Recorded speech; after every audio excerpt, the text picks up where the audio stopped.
I'm Jeff Cobb, this is HybridCars.com, and back for 2015 is Honda's Accord Hybrid. The Accord Hybrid borders on an upscale vehicle, and it is unparalleled in its class. The vehicle is a notch above the Camry Hybrid, which is probably the most competitive hybrid sedan, and it does still outsell this vehicle by about 3 to 1. But Honda has done an excellent job of putting together a unique powertrain, merging the aspects of the most efficient Atkinson cycle 2-liter engine that they've ever seen produced, and they've merged it with a unique powertrain that can operate sort of like the Chevy Volt in a series hybrid mode below 44 miles per hour. It can transfer between a combination of power from the engine, power from the motor, all electric with the engine decoupled completely. So this is a full hybrid system, unlike their old IMA, which they started out with from the beginning in 2000 with the Insight and has kept forward. The Accord Hybrid follows the plug-in model, the basic difference being that this is identical except for the battery size. The battery size in the plug-in model is a 6.7 kilowatt hour. This is 1.3, so this one just operates as a regular full hybrid, no plug. Apart from what's underneath the hood, the vehicle is essentially just an Accord, albeit a premium packaged one. The way Honda has positioned these vehicles is to be bumping on the back door of an Acura. They start at 30,000 and they go to 33 and then 36, and each one has its level of content and they're very well packaged. For what you're getting for that is superb miles per gallon. The number 50 has been advertised to the hilt by Honda, the same as the Toyota Prius and the Prius C. No other sedan gets 50, and that's in the city. On the highway it gets 45.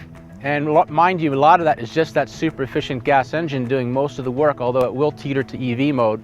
And combined, it gets a solid 47. Ordinarily, it is not hard to make EPA numbers. Compared to the Camry Hybrid, its EPA numbers are a solid 5-6 miles per gallon better.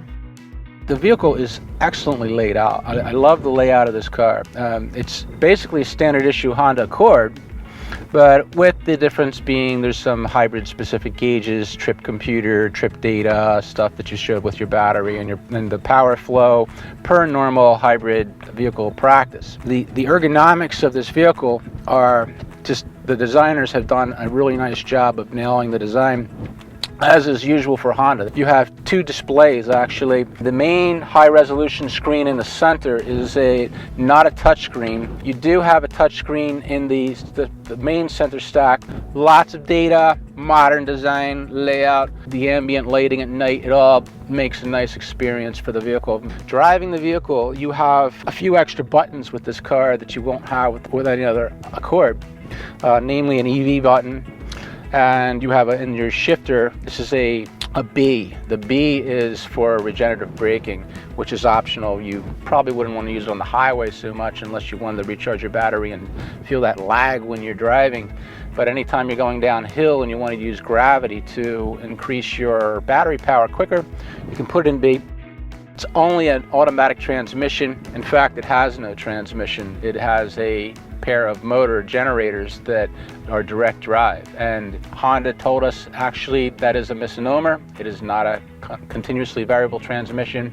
It is a pair of motors. It's an amazingly elegant design that they have come up with, this powertrain, but it works like a CVT to keep the engine in the maximum power band when the engine's working, which is most of the time. We've heard various people think that the engine's a little bit noisy as they go.